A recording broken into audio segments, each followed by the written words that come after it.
"Hey, ugly, your kid's a defect just like you," said my ex-husband Sean as we ran into each other for the first time in 13 years. He looked at me and my daughter, who was in a wheelchair, and threw those words at us.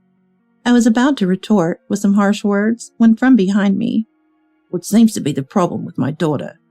It was Kyle, my current husband. His voice carried well, causing not just me, but also the bystanders to turn around. Looking back at Sean, his face had turned pale. "My name is Emily, a 35-year-old housewife. I live with my 3-year-old daughter Mia and my husband Kyle. The house we live in was originally built by my grandfather-in-law. When Kyle and I got married, my parents-in-law, worried about our living expenses, transferred it to us so we wouldn't have to pay rent. I was grateful for my kind parents-in-law's gesture that I actively helped with taking care of my grandfather-in-law until I got pregnant with Mia. After Mia was born, I reduced the frequency of my visits, but Kyle and I still made it a point to visit at least once every 2 weeks. We would help out or take care of grandfather-in-law to give my parents-in-law a break. They always expressed their gratitude, saying, "We really appreciate all your help, especially when you're so busy with the child." "Yeah, Kyle married a wonderful person." But no matter how much I do, it feels like it's never enough to repay them. After all, I owe my life to Kyle's sister Chelsea and the rest of the in-laws, not once, but twice. Kyle is my first marriage, but I've had one failed marriage before. I met my first husband, Sean Smith, when I moved into an apartment after getting accepted into college. We happened to move in on the same day, and as we unpacked, we shared tips about the nearby supermarket and cheap, tasty restaurants, quickly becoming friends. Sean was tall and handsome. "Most students at my college are locals. It's kind of awkward for those of us from other areas. But you and I are in the same boat, Emily. It's easier since we don't have to be on guard, right?" He would say, and gradually he started to stay over at my place, leading to a living situation that was almost like cohabitating. At that time, I couldn't believe I was dating Sean, and I thought it was enough to be a reassuring presence for him. So I ended up doing all the housework like a housekeeper. But as they say, love is blind. I turned a blind eye to Sean's selfishness, and when he said, "Part-time work is tough, and I want to quit, but I can't because the money from my parents isn't enough. Plus classes are getting busier," I suggested, "Why don't we rent a slightly bigger place? Don't worry about the rent," and offered to move to a new apartment and pay the rent myself. Sean agreed immediately, but for some reason, he insisted on getting a landline, ignoring my opinion that a mobile phone was enough. When I questioned it, he explained, "My parents live in Germany for work. They're old-fashioned, and if they found out we were living together before marriage, not only would they stop sending money, they might even tell me to drop out. You wouldn't like that, would you, Emily? And your parents would be sad to find out we're living together, even though we plan to marry eventually." At that time, I was so thrilled by Sean's mention of eventually marrying that I didn't give much thought to anything else. However, living together turned out to be a significant financial burden for me. Since the apartment contract was in my name, I inevitably had to pay not only the rent, but also the utility bills, and even the landline and communication fees. At first, Sean said, "Since you're paying the rent, I'll pay more towards the utilities." But soon enough, he started saying, "Sorry, Emily, I'm short on money again this month. I can't say no when friends ask me out." And I ended up covering all the expenses. Before I knew it, I was also paying for groceries and the beer Sean drank every night. The only expense Sean seemed to cover was when he ordered pizza for his friends when they came over. And every time he invited friends over, he would say, "I haven't told my friends about us living together because it would be awkward if they teased us about it." So he would ask me to leave the apartment. But outside of university classes, all my time was spent on part-time work and housework, leaving me with no friends and no choice but to spend time alone, sitting on a swing in the park, waiting for the time I could go home. Because I was short on money, I eventually broke down thinking, what am I even doing?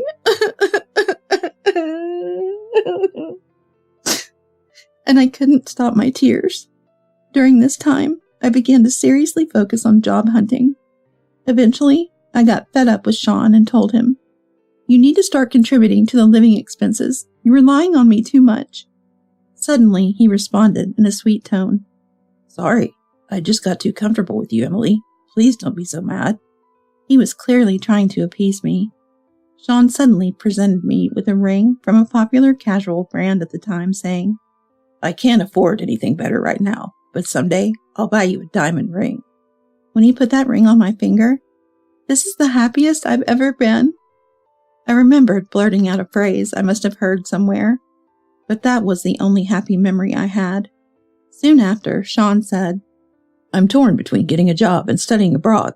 If things stay the same, I'll just end up relying on you again. It's a crucial point in my life, so I want to try being on my own for a while. And then he left. Being suddenly alone made me anxious, but since he left some of his belongings and we still texted and called every day, I thought, I shouldn't get depressed. I need to focus on my own job hunting. And I managed to receive an offer from a company. But around that time, strange calls began coming in on the landline. Listening to the answering machine, messages like, "You need to repay us by this week," and "Don't take us for fools," shocked me. I hurriedly contacted Sean, but he just said, It's nothing, don't worry about it. Eventually, demand letters and final notices started arriving. When I finally confronted him, he exploded. You're so annoying.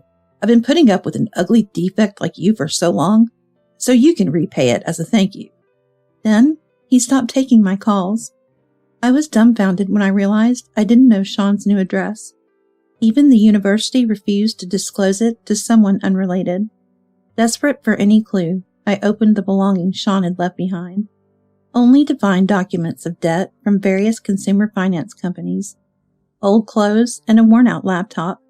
There was nothing that could lead me to Sean's parents' address in Germany, or his current whereabouts. I realized then that I was nothing more than a source of money for Sean. But worse was yet to come. Shortly after losing contact with Sean, representatives from the consumer finance companies showed up at my apartment, informing me that I was Sean's wife and therefore a guarantor for his debts, demanding immediate repayment. It was Kyle and his family who saved me from this situation. That's why I want to do anything I can for Kyle and my in-laws. One day, while walking through the mall with Mia in her wheelchair, I unexpectedly ran into the person who had betrayed me 13 years ago, Sean. He noticed me staring in disbelief and approached with a nasty laugh.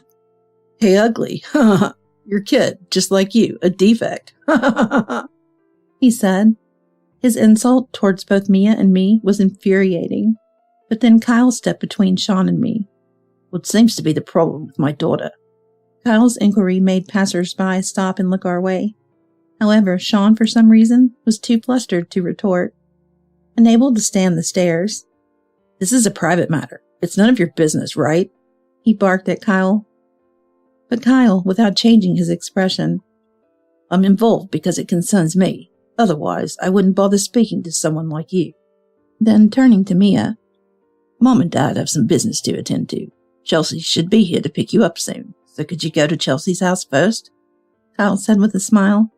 Hearing this, I couldn't help but exclaim, Huh? But Mia, mature for her age and not easily surprised, replied, Okay, make sure you come early since it's a celebration. Then she left with the newly arrived Chelsea and her children. Kyle then turned to Sean, slightly leaning forward. Shall we have a talk then? Let's change the location, shall we? And he said with a pressuring laugh. Given Kyle's taller stature and his unassuming demeanor looming over him, Sean probably thought it better than being stared at curiously by onlookers, and surprisingly agreed to Kyle's suggestion without much resistance. The three of us got into a cab and arrived at the building where Kyle's office is located. Upon realizing it was a law firm, Sean's face turned pale again, but it was too late to run away, so he joined us in the elevator. Sean was visibly unsettled and nervous.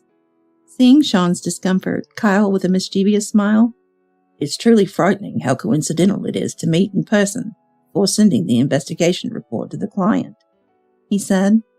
Sean's face grew even paler at these words, but I had no idea what they were talking about. Seeing me like that, Kyle began to explain, to both Sean and me, in a way that was meant to make us listen. The client he mentioned earlier was the chairman of one of Kyle's client companies. The chairman had summoned Kyle to the company to request a background check on a certain man.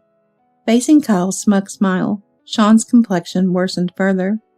As Kyle continued, it turned out that the chairman's granddaughter had fallen deeply in love with a man she met in England and had asked for permission to marry him upon their return to the country, along with seeking a position from him at the company.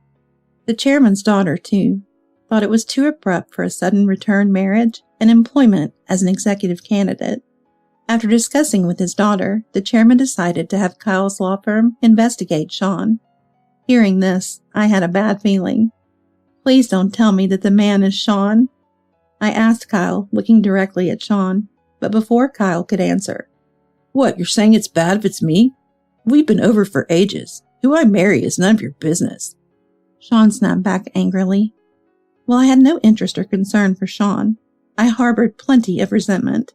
Sure, we split up, but weren't you the one who ran away after secretly filing for marriage license and making me a guarantor for your debts right before that?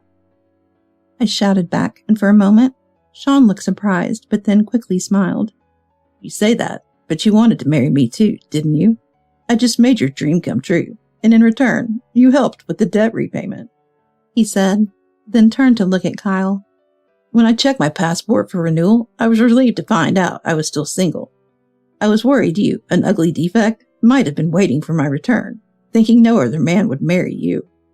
Sean began with such a derogatory remark. I was infuriated by his demeaning words, but Kyle, once again, was the one to calm me down. I thought you were being quiet because you had reflected on your actions, but you're still the worst kind of man. He then explained why Sean was still single. The person who advised me when Sean disappeared and the debt collector started showing up was father-in-law John. I was a tutor at the time, and Chelsea was my student.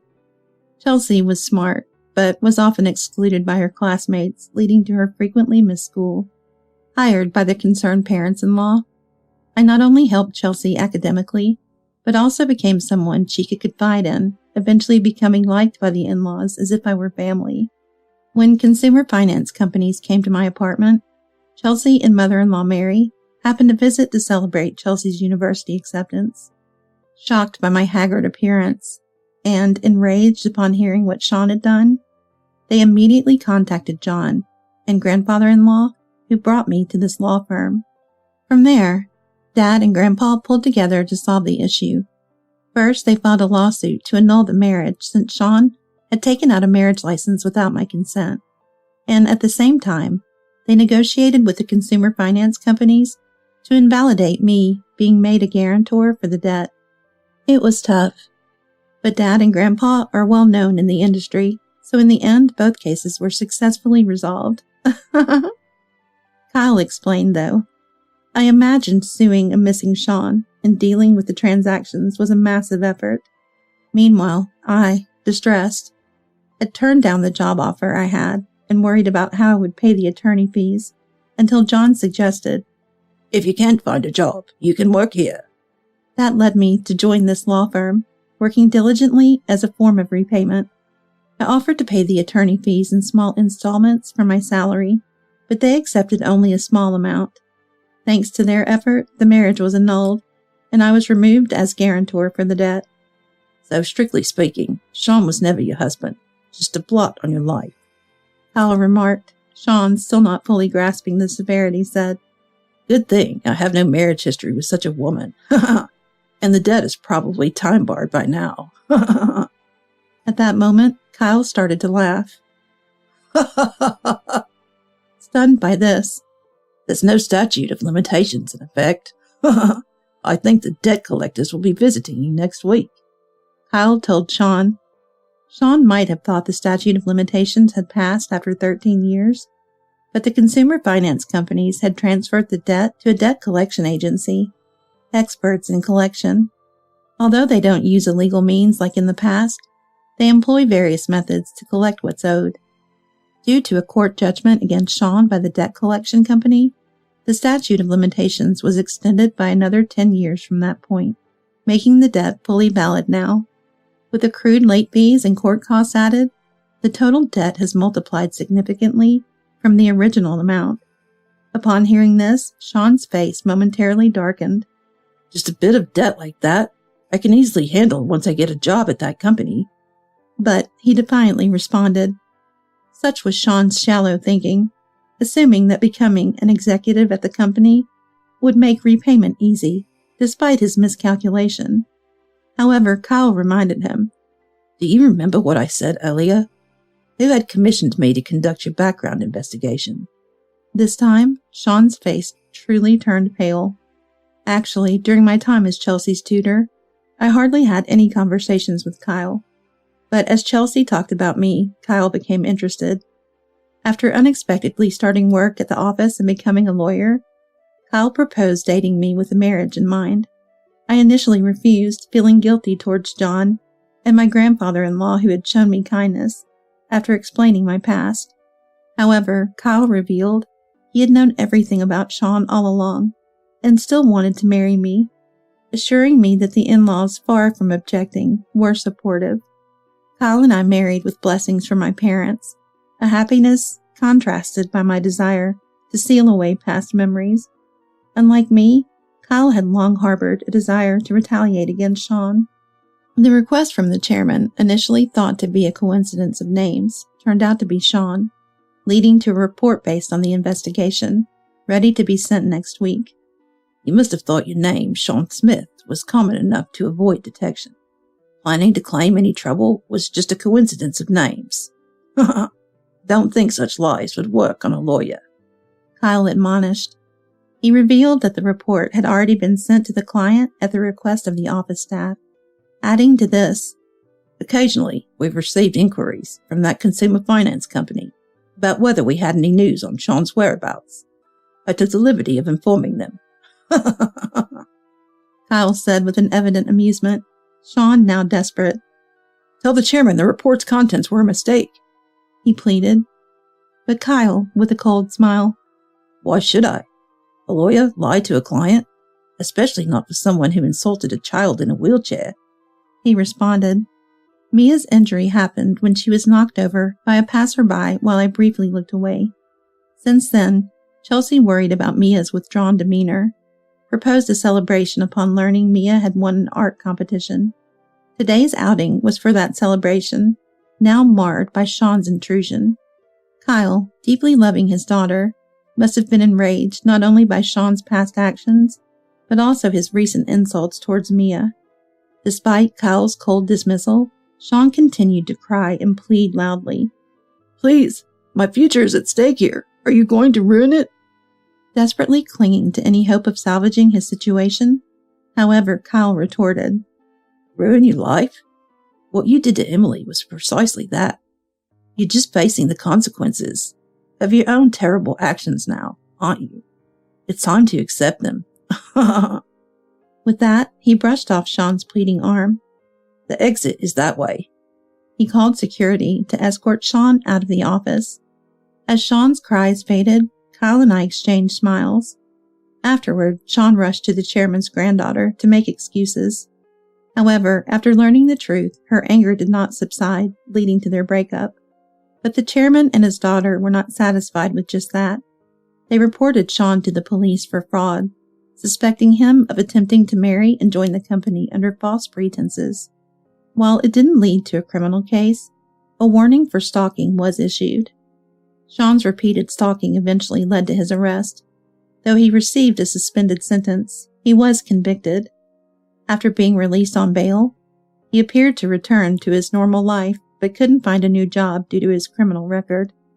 Completely disowned by his parents after they learned everything from the chairman and police, Sean truly became alone. Trying to repay his debts through part-time jobs proved futile without identification and a fixed address. It seems he ended up working for a company known for illegal activities, working from dawn till dusk. But that's none of my concern now. Meanwhile, Kyle and I have moved to an apartment near the school Mia would attend after her injury healed. Mia enjoyed the bus ride and the view from her new room, appearing happy every day. When Kyle suggested, let's sell the house and move to an apartment, I worried about what the parents-in-law would think, but they supported the decision. Being closer to my workplace means more family time. I'm glad we moved," said Kyle, with Mia also enjoying our new life. Seeing them so content, I too am considering trying something new.